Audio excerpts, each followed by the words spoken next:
You want to know what one of the greatest secrets to alchemy is? Change metals to gold, water to wine, death into life. Let me illustrate it for you. Do you remember the cup scene from Indiana Jones, where the first guy chose this bright, shiny gold cup to drink from, and he withered up and died? And Indiana Jones chose this older-looking carpenter's cup, he called it. Most people probably thought that the reason why he chose the older-looking cup was because he thought of Jesus as like a humble person, or something along that lines. That he was humble and he knew that Jesus wasn't chasing gold. But I want to put my own twist on it, as if this was a real life thing that was happening. Say that he chose the cup, not because he was humble, but because he had an additional sense. Say he could see additional waves of light or additional energy that we normally don't see. At higher vibrations, we can see higher realms or additional frequencies that we don't normally see. Have you ever been on psychedelics? And some objects, though they might not be the most amazing object when you're not on psychedelics, have this whole life to them. You're seeing something additional that you didn't normally see before. So what I'm going to say is that if you are at a higher frequency, could see higher frequencies, things, objects would not look the same as they do now. If you saw in another dimension, for instance, things that you thought were immovable would be moving. So there's one thing I wanted to focus on in how to see at a higher frequency. You see, every possibility exists in some realm. Instead of trying to change an object outside of you, it has to do with changing yourself to meet the object. Go to part 2 and I will explain what I think is one of the most important things that can help you do this. So you want to know one of the biggest secrets to raising your frequency, your vibration? How many of you have been hurt by what others have done to you? Do you still suffer from resentment, hurt, hate, or fear that the same thing will happen again? Or do you find yourself in the same repeating cycles? I know this next question will only apply to half of you. How many of you felt the pain of a natural childbirth? No epidural. Have you ever heard of an orgasmic birth? Yes, women that have orgasms during labor while they're giving birth. Have you seen videos of the people that can pierce through their skin with no blood, no injury, pull out the object and it just heals? Or how about the people that can walk on coals, walk on nails, broken glass? The human body can do amazing things. There are cases of people who have reversed cancer within minutes. Things that were once thought impossible we can do, like the 4-minute mile.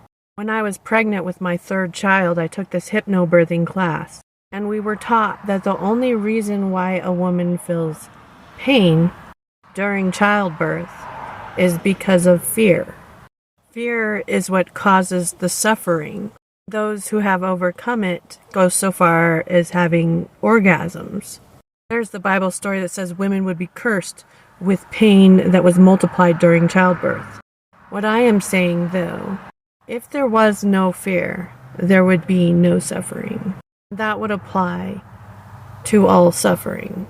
We judge people, places, and situations out of fear. And that judgment causes pain, sickness, illness, and situations in your life that will cause the very fear pattern that is within you. But if you can recognize it when it comes up, you can consciously choose to see it differently. Part of learning how to recognize it when it comes up would be to see the situations from your past differently.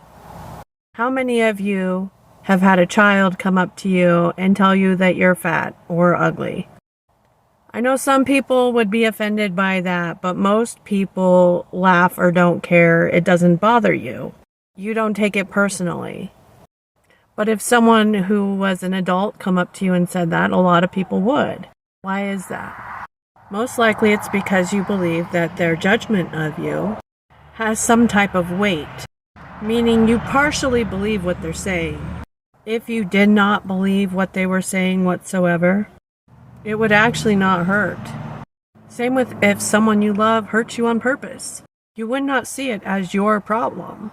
You would see it as a problem that they have with themselves. You would recognize they are projecting their own pain on you. Go to part 3. Your vibration is higher. The frequency is higher. If a situation came up where someone tried to hurt you, you realize that it had nothing to do with you and it didn't hurt at all. Most likely you would almost in a way feel bad for them because they're just revealing their own pain to you, their own fears to you. But eventually you get to a point where you don't notice these things anymore because they're not appearing in your life anymore, because your pattern has changed, your vibration is different. And you might say, well, what about small children or babies that get hurt? You know how babies tend to look like their parents or ancestors in some way? It's DNA. Babies are born with the patterns of their parents, of their ancestors, genetically passed on. This is why personalities will be the same, fears, likes, dislikes. But as we evolve, we change those patterns. We no longer throw people in a lion's den for sport. But there's still things, at least in the world I see, which to me means there's still more in me that I need to see differently. Every time a situation comes up where you feel pain, you can change your pattern by recognizing the situation came up because you had that resonance within yourself. You would not feel pain and suffering if you did not have it. So now, look at the person, look at the situation, and realize this is your chance to change it. Recognize it's not because you're fat, ugly, dumb, incapable. You're not a victim. Recognize that it is only in your life so that you could bring that pain up and change it. And when you can experience life without being offended, without being hurt by other people's actions, you stop seeing a world with hurtful actions. You will see another reality. And I don't foresee it being some super magical transition. It will make sense to you.